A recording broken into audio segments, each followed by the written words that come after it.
Halo, assalamualaikum warahmatullahi wabarakatuh. Selamat petang ya kalau di sini, soalnya masih sekarang walaupun masih terang tapi menunjukkan pukul atau jam sekitar jam 7 ya, jam 7 lebih sedikit lah sore. Eh, Assalamualaikum warahmatullahi wabarakatuh. Salam sehat, salam sejahtera. Semoga kita selalu diberikan kesehatan semuanya.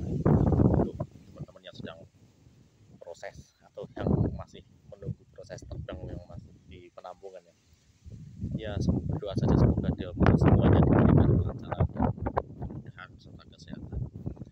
Oke teman-teman, kali ini saya cuman pingin ngobrol santai, baru mandi, pulang kerja mandi, tadi istirahat sebentar, makan.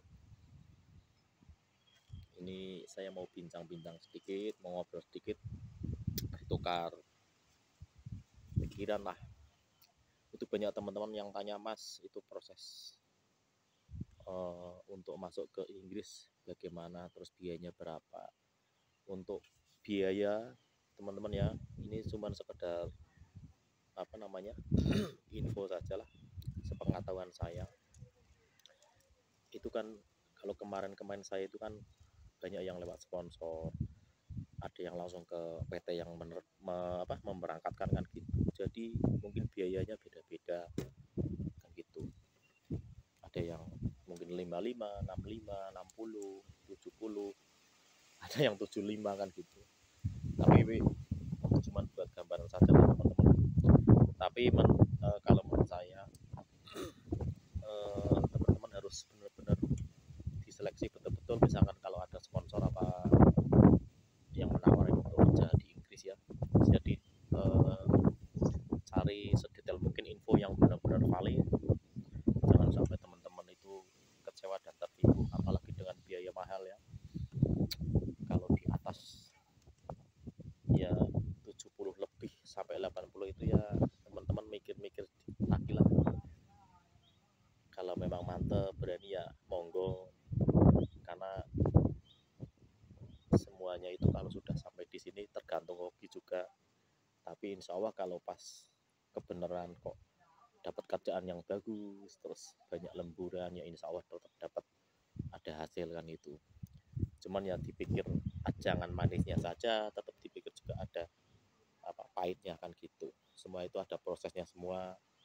Terus masalah kontrak, masalah jam terbang, terus prosesnya bagaimana nanti kalau teman-teman yang masih mau mengikuti proses masuk ke Inggris untuk kerja di perkebunan ditanyakan sedetail mungkin ya, terutama untuk jadwal penerbangan.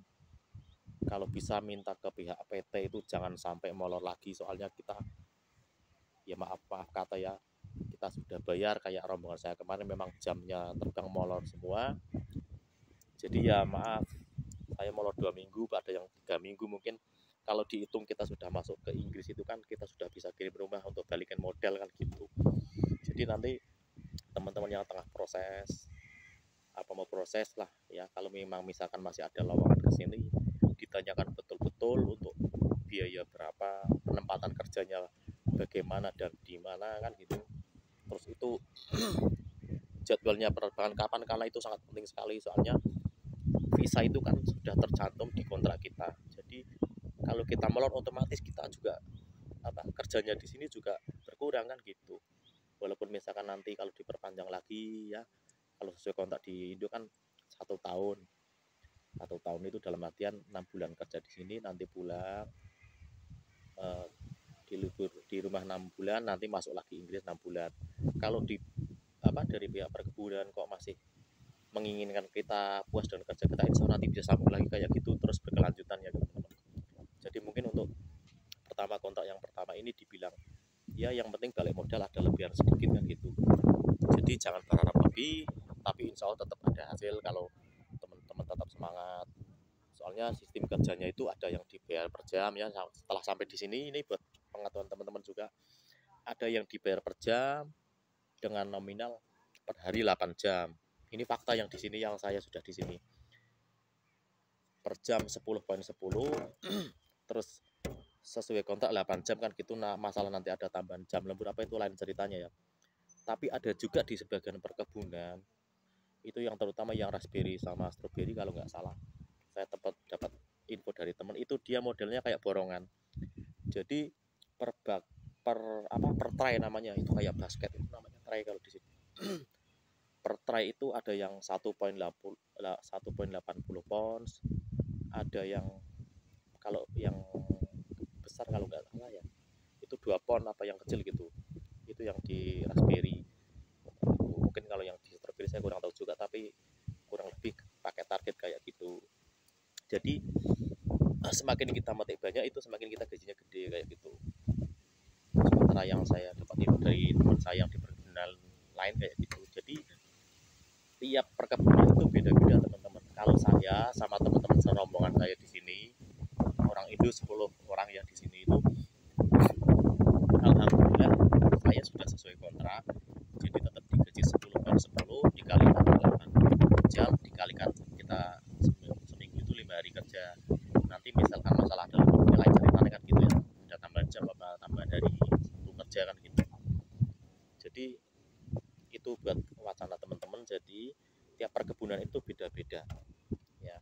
Terus masalah potongan itu ada potongan karavan, listrik, terus ada mesin cuci, ada gas kan gitu. Ada juga potongan termasuk semacam asuransi. Itu ada potongan. Cuman kembali ke kebijakan dan peraturan perkebunan perkebunan masing-masing yang teman-teman tempati itulah untuk bekerja itu. Kalau di tempat saya alhamdulillah listrik gratis ya, alhamdulillah. WiFi gratis, terus ada mesin cuci laundry itu gratis, terus gas itu diberikan gratis minggu pertama minggu kedua itu gratis, tapi nanti setelah habis ya kita baru beli kan gitu, nanti dipotong setelah kita gajian kayak gitu. Jadi itu untuk wacana teman-teman. Jadi masing-masing perkebunan beda-beda, cuman kalau karavan tetap pasti dipotong rata-rata sama ya, 60,9 apa berapa gitu, kurang lebih 7 pound. Nah gitu teman-teman, itu sekedar sharing info saja karena saya dengar juga ini masih ada pemberangkatan lagi. Jadi sekedar masukan buat teman-teman yang lagi proses. Itu tolong nanti ditanyakan sedetail mungkin masalah kontrak, masalah jadwal penerbangan, jangan sampai molor jadwal penerbangannya ya. Karena visa sudah jalan itu, pengalaman saya yang kemarin itu. Karena kita yang rugi terus terang saja, bukannya gimana-gimana, soalnya kita terbentur kontrak. Ya jadi untuk kontrak yang pertama tetap yang penting kita bisa kembali modal, ada lebih-lebih sedikit nanti kita berharap kontrak yang berikutnya insya Allah semoga hasilnya disitulah kayak gitu. Oke teman-teman, itu sekedar info saja. Jadi ya kalau yang mau tanya-tanya silakan, sebisa mungkin saya jawab. Kalau belum yang saya balas karena waktu saya pas mungkin lagi kerja kan gitu, tapi tetap saya usahakan saya balas. Oke teman-teman, sekian info dari saya, tetap semangat, dipikir dulu yang matang. Saya cuma bisa berbagi pengalaman saja karena saya kebetulan sudah di sini kan gitu. Kalau masalah hasil ya insya Allah daripada di Indo tetap hasil, cuman dengan biaya yang mahal. Tapi teman-teman nanti dipikir-pikir lagi lah, terutama untuk masalah kontrak nanti secara detail lagi ditanyakan ke pihak PT ya, masalah penempatan, terus terutama masalah jam terbang. Kalau bisa minta tolong jangan sampai molor lagi kayak rombongan saya, karena kita yang dirugikan, bukan masalah apa-apa. Karena 2 minggu itu kalau untuk kerja kita di sini kan sudah untuk bisa ngirim rumah. Kalau misalkan ada yang modalnya nyun sewa, maaf kata ada pinjam tetangga apa saja, jadi kita sudah bisa untuk membelikan itu 2 minggu kerja di sini kan gitu. Itu sekedar sharing saja teman-teman. Cari sponsor atau yang teliti, nanti ditanyakan sedetail mungkin. Sekian ngobrol-ngobrol saya untuk mengisi mengisi waktu luang ini, mumpung masih panas, ada matahari, jadi barusan mandi, hawanya dingin, mau berjemur dulu ini. Oke, salam dari Ari Londo, semoga diberikan kelancaran, kesehatan, dan rezeki yang berlimpah untuk semuanya. Assalamualaikum warahmatullahi wabarakatuh. Jangan lupa like dan subscribe. Oke teman-teman, semoga bermanfaat.